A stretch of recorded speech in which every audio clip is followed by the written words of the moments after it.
Hello everyone, हामी चाहिँ अहिले जब एनालाइसिसको पार्टहरू सकेर हामी च्याप्टर 4 मा छौँ हैन। च्याप्टर 4 मा चाहिँ अब हामीले रिक्रुटमेन्ट सेलेक्सन र सोसियलाइजेसनको कुराहरू गर्दाखेरि रिक्रुटमेन्टको पोर्सन चाहिँ हामीले सकिसकेका छौँ। अब हामी सेलेक्सनको पोर्सनमा छौँ हैन। अब सेलेक्सनलाई हामीले मिनिङ अथवा यसको डेफिनेसन अनुसार चाहिँ के भन्न सक्छौँ त, यो चाहिँ एउटा प्रोसेस हो जसले चाहिँ के कुराहरू चुज गर्नको लागि हेल्प गर्छ त हामीलाई।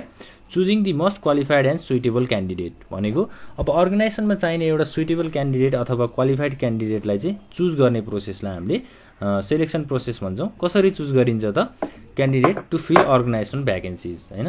अर्गनाइजेसनको भ्याकेन्सिज फिलअप गर्नको लागि चाहिँ क्यान्डिडेटहरूलाई अथवा क्वालिफाइड क्यान्डिडेटहरूलाई चाहिँ चुज गरिन्छ भने त्यस्तो खालको प्रोसेसलाई हामीले सेलेक्सन प्रोसेस भनेर भन्छौँ। अब हाम्रो सेलेक्सन प्रोसेसमा चाहिँ के हुन्छ त, individual who is likely to succeed will be identify भनेको अर्गनाइजेसनको एक्टिभिटिज अनुसार चाहिँ उनीहरू सक्सिड हुन्छन् अथवा उनीहरू सक्सेस हुन्छन् भने त्यस्तो खालको इन्डिभिजुअलहरूलाई चाहिँ सेलेक्सन गरिन्छ अर्गनाइजेसनको काम अनुसार, संस्थाको काम अनुसार हैन। अब process of selection provides an employment opportunity भनेको अब रोजगारीको अपर्च्युनिटीहरू चाहिँ प्रोभाइड गर्छ सेलेक्सन प्रोसेसले हैन। अब उनीहरूको एबिलिटिज कति छ, क्वालिफिकेसन कति छ, त्यो काम गर्नको लागि त्यो क्वालिफिकेसन पुग्छ कि पुग्दैन हैन। त्यसपछि उनीहरूको त्यो क्षमताहरू छ कि छैन, त्यो कुराहरूलाई चाहिँ सेलेक्सनमा लिइन्छ। र अब यसले के कुराहरू डिटरमाइन गर्छ त भन्दा characteristics required to perform in the task भनेको काम गर्नको लागि के विशेषताहरू चाहिन्छ त्यो कुराहरू पनि हामीलाई सेलेक्सन प्रोसेसले चाहिँ डिटरमाइन गर्नलाई हेल्प गर्छ। अब यसलाई एउटा सेन्टेन्समा लेखौँ।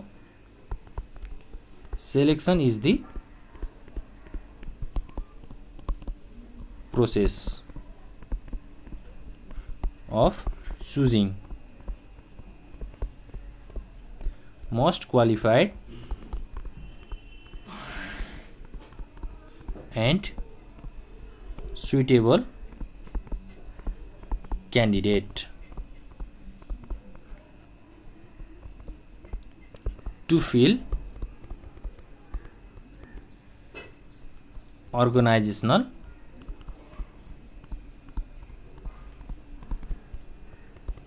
Vacancies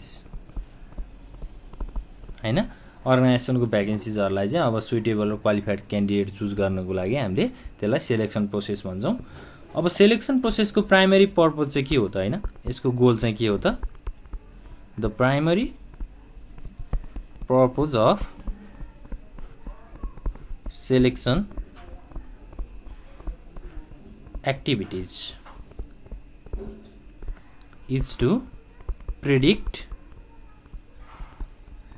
which job applicant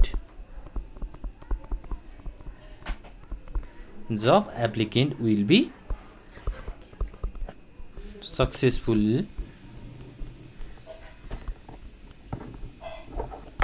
if hired। If hired भनेको अर्गनाइजेसनको लागि उनीहरूलाई काम गर्नको लागि बोलाइन्छ भने अब हामीले हाम्रो सेलेक्सनको प्राइमरी पर्पज चाहिँ प्रेडिक्ट गर्नु हो हैन, एउटा अन्दाज लगाउनु हो जुन चाहिँ अब जब एप्लिकेन्ट चाहिँ सक्सेसफुल हुन्छ कि हुँदैन हायर गर्नको लागि भन्ने हो। अर्गनाइजेसनमा काम गर्नको लागि ऊ सक्सेस हुन्छ कि हुँदैन, उसको क्वालिफिकेसन्सहरू चाहिँ पुग्छ कि पुग्दैन भन्ने कुराहरू चाहिँ सेलेक्सनबाट बुझिन्छ। अब सेलेक्सनले के कुराहरू स्टार्ट गर्छ त भन्दा it starts with initial screening activities हैन। अब फिजिकल इक्जामिनेसनहरू हुन्छ एप्लिकेन्ट्सहरूको, क्यान्डिडेट्सहरूको चाहिँ फिजिकल इक्जामिनेसनहरू लिएर चाहिँ के गरिन्छ त, स्क्रिनिङ एक्टिभिटिज गर्ने कामहरू चाहिँ गरिन्छ। ल यो भयो हाम्रो सेलेक्सनको डेफिनेसनको कुराहरू, दुईटा पोइन्ट भयो भने हामीलाई एनफ नै हुन्छ। अब सेलेक्सनको कुराहरू गर्दाखेरि यसले के कुराहरूलाई फाइदा दिन्छ त भन्दा यसले राइट क्यान्डिडेटहरूलाई चुज गर्नको लागि फाइदा दिन्छ र यसले के गर्छ त, एउटा अर्गनाइजेसनको भ्याकेन्सीमा चाहिँ अब कति अमाउन्टमा हामीलाई राइट नम्बर र काइन्ड्स अफ पिपुल भनेको अर्गनाइजेसनको कामहरू गर्नको लागि एउटा राइट नम्बर अफ क्यान्डिडेट्सहरू चुज गर्नलाई हेल्प गर्छ हैन। त्यो कुराहरू चाहिँ भयो। अब हामीले नेक्स्ट कुरा गर्दाखेरि के कुरा गर्छौँ त भन्दा सेलेक्सन प्रोसेसको कुराहरू गर्छौँ हैन। सेलेक्सन गर्दाखेरि कस्तो खालको प्रोसेसहरू फलो गर्नुपर्छ अथवा स्टेप्सहरू चाहिँ के कस्तो छ त्यसको बारेमा डिस्कस गरौँ। सेलेक्सन प्रोसेसमा चाहिँ अब स्टेप 1 मा के छ त, एप्लिकेसन फर्म इभ्यालुएसन हैन, एप्लिकेसन फर्म इभ्यालुएसन गर्ने। त्यसैगरी स्टेप 2 मा स्क्रिनिङ एप्लिकेसन, यो बारेमा चाहिँ हामी फुल डिस्क्राइब गर्छौं हैन। पहिला हामीले स्टेप्सहरु लेखौं। त्यसैगरी स्टेप 2 मा स्टेप 3 मा चाहिँ के भनेको छ त सेलेक्सन टेस्ट।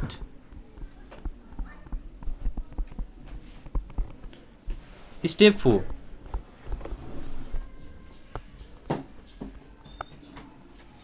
स्टेप 4 मा चाहिँ के छ त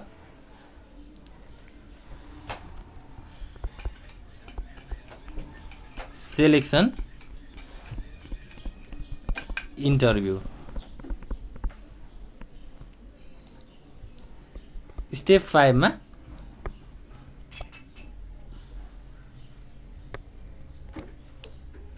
स्टेप 5 रेफरेन्स चेक। त्यसैगरी स्टेप 6 मा चाहिँ medical checkup.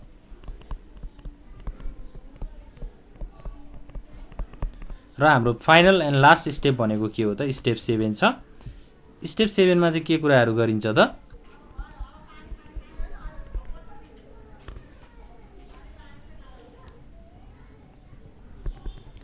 Final employment decision. हाम्रो 7 वटा स्टेप्सहरु छ। 7 वटा स्टेप्स मध्येको चाहिँ अब हामी फुल एक्सप्लेनेसन अथवा यसको डिटेल स्टडी गर्छौं। अब 7 वटा स्टेप्स त भयो हैन। सेलेक्सन भनेको चाहिँ एकचोटी गर्ने प्रोसेसहरु होइन हैन। यसलाई चाहिँ स्टेप बाइ स्टेप एउटा कम्प्लिट एउटा प्रोसिड्युर्स अनुसार चाहिँ सेलेक्सन चाहिँ गर्नुपर्छ हैन। अब सेलेक्सन गर्दा धेरै कुराहरु ध्यान दिनुपर्छ। अब राइट क्यान्डिडेटहरुलाई चुज गर्नको लागि उनीहरुलाई धेरै माध्यमबाट हैन, जस्तो इन्टरभ्यु, रेफरेन्स यस्तो कुराहरुबाट चाहिँ हामीले एनालाइसिस गर्नुपर्छ अथवा एउटा स्टेप्स चाहिँ फलो गर्नुपर्छ। जस्तै अब स्टेप 1 को कुराहरु गर्दाखेरि एप्लिकेसन फर्म इभ्यालुएसन भनेको छ हैन। सेलेक्सन प्रोसेस चाहिँ कसरी सुरु हुन्छ त अब सेलेक्सन प्रोसेसको सुरुवात कसरी हुन्छ त एप्लिकेसन फर्महरुलाई चाहिँ के गर्ने त इभ्यालुएट गर्ने हैन, त्यसलाई मेजर गर्ने। Application form generated by the recruitment process. रिक्रुटमेन्ट प्रोसेसबाट भएको एप्लिकेसन फर्मलाई अब आएको एप्लिकेसन फर्मलाई चाहिँ इभ्यालुएसन गर्ने। एप्लिकेसन फर्म चाहिँ अब धेरै इन्डिभिजुअल्सहरुसँग धेरै मान्छेहरुसँग चाहिँ अब कलेक्ट गरिन्छ हैन। अब सिलेक्टरले के गर्छ त selector can reject those applications not meeting the specifications भनेको अब त्यो भ्याकेन्सी अनुसार त्यो जबको पोजिसन अनुसार चाहिँ त्यो कुनै पनि कुराहरु म्याच भएन हैन। अब स्पेसिफिकेसन भनेको रिक्वायरमेन्टहरु पुगेन भने के गर्छ त सिलेक्टरले एप्लिकेसन्सहरु चाहिँ रिजेक्ट गर्न सक्छ हैन। त्यसैगरी अब एप्लिकेसन्सहरुलाई धेरै तरिकाबाट एनालाइसिस गरिसकेपछि के हुन्छ त the firms of under qualified candidates are rejected भनेको अब काम गर्नको लागि अन्डर क्वालिफाइड छन् भने उनीहरुको एप्लिकेसन फर्म चाहिँ के हुन्छ त रिजेक्ट हुन्छ हैन, त्यो बहिष्कार गरिन्छ भनेर भनौं। अब सिलेक्टरले कसरी अब इन्फर्मेसनहरु पाउन सक्छ त selector can obtain sufficient information about the applicants and their historical background हैन। अब एप्लिकेन्ट्सहरुको चाहिँ हिस्टोरिकल ब्याकग्राउन्डहरु पनि एउटा सिलेक्टरले चाहिँ त्यो इन्फर्मेसनहरु पनि कलेक्ट गर्न सक्छ अथवा अब्टेन गर्न सक्छ। अब इन्फर्मेसन कस्तो खालको हुन्छ जस्तै पर्सनल ब्याकग्राउन्ड हुन सक्छ, क्वालिफिकेसन्सको बारेमा हुन सक्छ हैन। त्यसैगरी उनीहरुको वर्क एक्सपिरियन्सको बारेमा हुन सक्छ, त्यसैगरी ट्रेनिङ्स, रेफरेन्स यस्तो खालको कुरा इन्फर्मेसनहरु चाहिँ हुन सक्छ। फर्स्ट स्टेप भनेको एप्लिकेसन फर्म इभ्यालुएसन। त्यसैगरी स्टेप 2 मा छ स्क्रिनिङ एप्लिकेसन।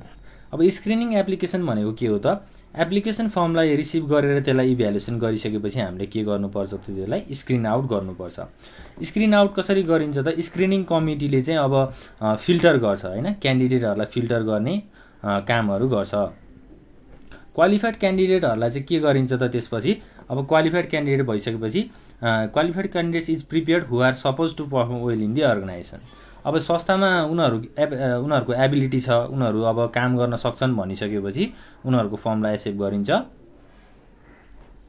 अब एप्लिकेन्ट्सहरुलाई चाहिँ अब त्यो फर्म फिलअप गर्ने एप्लिकेन्ट्सहरुलाई चाहिँ इन्टरभ्यु लिन्छ हैन। इन्टरभ्युको माध्यममा के कुराहरु के क्राइटेरियाहरु हुन्छ त जस्तै सेक्स हैन, त्यसैगरी डिजायर्ड एज ग्रुपको कुराहरु हुन्छ, त्यसैगरी एक्सपिरियन्स, क्वालिफिकेसन्स यस्तो कुराहरूको चाहिँ एउटा क्राइटेरियाबाट चाहिँ इन्टरभ्यूहरू लिइन्छ र अब उनीहरू अब इलिमिनेसन हुने भनेको अब अन्डर क्वालिफाइडलाई चाहिँ अब मिसफिट भयो भने उनीहरू इलिमिनेट हुन्छन् अथवा क्यान्डिडेटहरू चाहिँ अब रिजेक्ट हुन्छन् भनेर भनिएको छ। अब क्यान्डिडेटहरू चाहिँ कति टाइम्स चाहिँ इन्टरभ्यूको लागि बोलाइन्छ त भन्दा candidates usually call for a preliminary interview is 5 to 7 times the number of total required vacancies भनेको 5 देखि 7 चोटिसम्म चाहिँ अब के हुन्छ त इन्टरभ्यूको चाहिँ कुराहरू हुन्छ। ल अब हाम्रो स्क्रिनिङ एप्लिकेसनको कुराहरू पनि भयो हैन। त्यसै गरी हामी थर्ड स्टेपमा के छ त हाम्रो सेलेक्सन टेस्ट हैन। सेलेक्सन टेस्ट भनेको चाहिँ अब के हो त प्रिलिमिनरी इभ्यालुएसन भइसकेपछि स्क्रिनिङको कुराहरू भइसकेपछि अब टेस्ट लिने हैन। अब उनीहरूको एबिलिटीहरू चेक गर्ने, त्यसै गरी उनीहरूको अब उनीहरूको बिहेभियरहरूलाई चेक गर्ने हैन, उनीहरूको पर्सनालिटीहरूलाई चेक गरिन्छ क्यान्डिडेटको। Selection test is referred as a systematic and standardize procedure भनेको सेलेक्सन टेस्टलाई चाहिँ एउटा स्ट्यान्डर्ड र सिस्टमेटिक प्रोसिड्युर तरिका पनि भन्न सकिँदो रहेछ। क्वालिफाइड एप्लिकेन्ट्सहरूलाई चाहिँ उनीहरूको स्किलहरू टेस्ट गर्ने कुराहरू भयो हैन। अब के टेस्ट हुन्छ त जस्तै इन्टेलिजेन्स टेस्ट हुन्छ, प्रोफिसियन्सी टेस्ट हुन्छ, त्यसपछि इन्ट्रेस्ट टेस्ट हुन्छ हैन। इन्ट्रेस्ट भनेको उनीहरूलाई काम गर्न इच्छा छ कि छैन त्यो कुराहरू टेस्ट हुन्छ। पर्सनालिटी पनि टेस्ट हुन्छ उनीहरूको।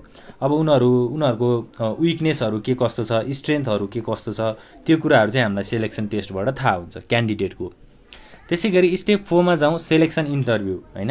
अब सेलेक्सन इन्टरभ्यू भनेको चाहिँ अब इम्प्लोइमेन्ट इन्टरभ्यू पनि भन्न सकिन्छ यसलाई, त्यसै गरी फाइनल इन्टरभ्यू पनि भन्न सकिन्छ। अब उनीहरूलाई चाहिँ के गरिन्छ त फेस टु फेस इन्टरेक्ट गरिन्छ। फेस टु फेस कम्युनिकेसन भइसकेपछि के हुन्छ त उनीहरूको अब एउटा पर्सनालिटी पनि थाहा हुन्छ, त्यसै गरी बिहेभियर पनि हामीलाई थाहा हुन्छ, उनीहरूको बडी ल्याङ्ग्वेजहरू थाहा हुन्छ हैन। सबै कुराहरू चाहिँ एउटा सेलेक्टरले के गर्नुपर्छ त ध्यान दिनुपर्छ। अब अर्गनाइजेसनमा काम गर्ने भइसकेपछि भोलि उनीहरूलाई अब विश्वासको भरमा काम गर्न लगाइन्छ हैन। विश्वासको भरमा काम गर्न लगाइसकेपछि उनीहरूले नराम्रो काम गर्ने हो कि हैन, त्यो सबै कुराहरू चाहिँ के हुन्छ त टेस्ट हुन्छ र इभ्यालुएसन हुन्छ। जस्तै अब क्यान्डिडेट्सहरूको आइडियाजहरू एक्सचेन्ज गर्न सकिन्छ सेलेक्सन इन्टरभ्यूबाट हैन। फेस टु फेस इन्टरेक्सनमा अब क्यान्डिडेटहरूको आफ्नो प्रब्लमहरू पनि उनीहरूले भन्न सक्छन्, त्यो कुराहरू चाहिँ हुन्छ। अब उनीहरूको इन्टरेक्टिङ गर्ने स्किलहरू पनि त्यसबाट टेस्ट गर्न सकिन्छ हैन, त्यो कुराहरू भयो। अब यसको प्राइमेरी पर्पज चाहिँ के हो हैन, सेलेक्सन इन्टरभ्यूको प्राइमेरी पर्पज चाहिँ के हो त find out suitability of candidates भनेको क्यान्डिडेट्सको सुइटेबिलिटीहरू के कस्तो छ त्यो कुराहरू फाइन्ड आउट गर्ने, उनीहरूको अब इन्टरेक्सन स्किलहरू थाहा पाउने कुराहरू त भइ नै हाल्यो। त्यसै गरी स्टेप 5 मा हाम्रो के छ त रेफरेन्स चेक। रेफरेन्स चेक भनिएको छ। अब next step of selection process भनेको अब रेफरेन्स चेक हो। रेफरेन्स चेकमा चाहिँ के कुराहरू अन्डरटेक गरिन्छ त जस्तै इन्भेस्टिगेसन अन द ब्याकग्राउन्ड हैन, क्यान्डिडेटको ब्याकग्राउन्डको इन्भेस्टिगेट गरिन्छ हैन। त्यसै गरी qualification, experience of the potential candidates, उनीहरूको एक्सपिरियन्स के कस्तो छ त्यो काममा त्यो कुराहरू। त्यसै गरी अब एउटा कामदार भएर अर्गनाइजेसनमा आइसकेपछि यो सबै कुराहरूलाई चाहिँ चेक गरिन्छ।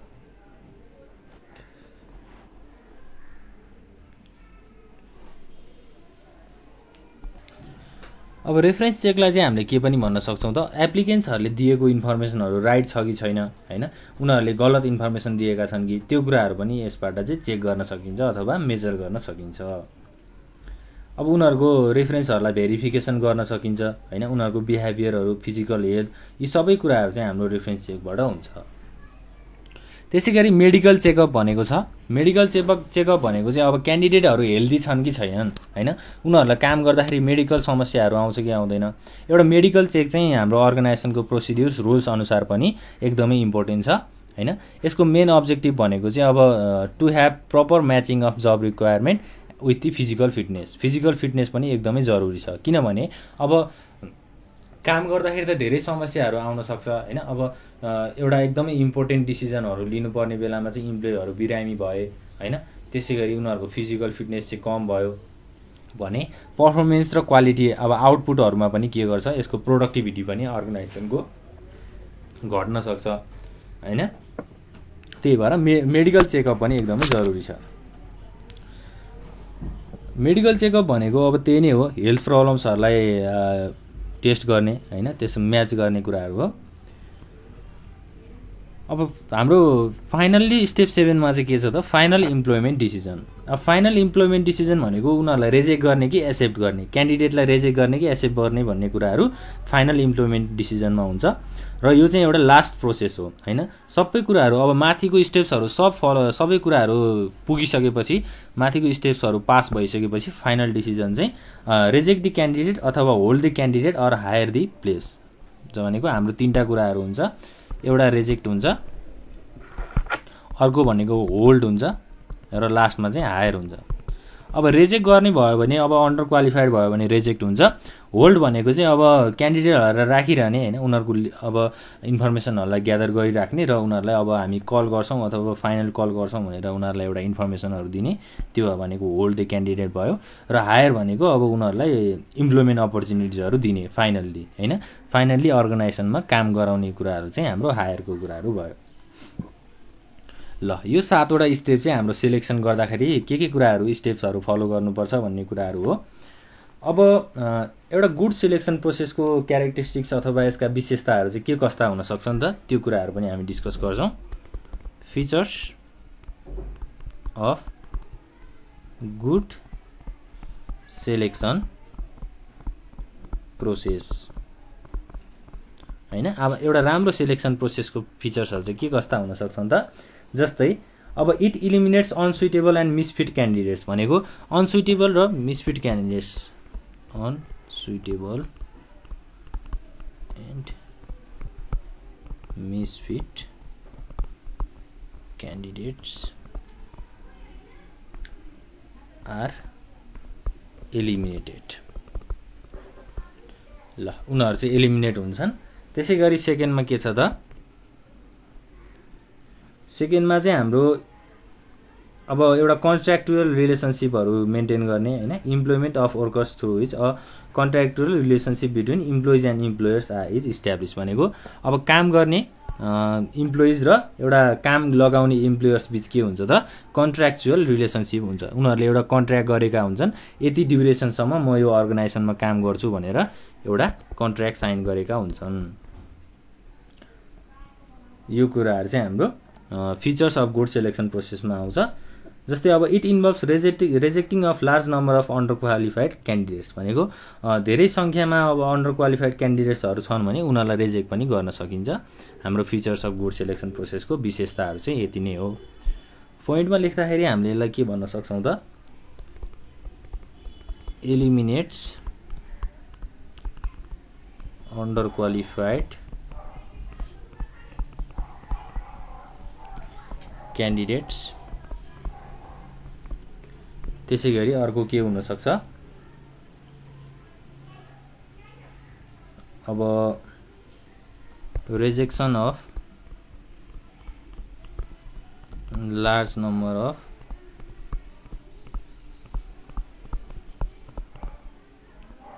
candidates, under qualified candidates हैन। त्यसै गरी अब एउटा कन्ट्र्याक्चुअल रिलेसनशिप चाहिँ फर्म हुन्छ। ल यति नै हो हामीले हेर्नुपर्ने। र के कुराहरू डिस्कस भयो त आज? सिलेक्सनको मिनिङको कुराहरू थाहा भयो, सिलेक्सनको दुईटा डेफिनेसन, त्यसै गरी हामीले 7वटा सिलेक्सनको प्रोसेसको कुराहरू गर्यौं र लास्टमा चाहिँ फिचर्स हैन विशेषताको कुराहरू गर्यौं।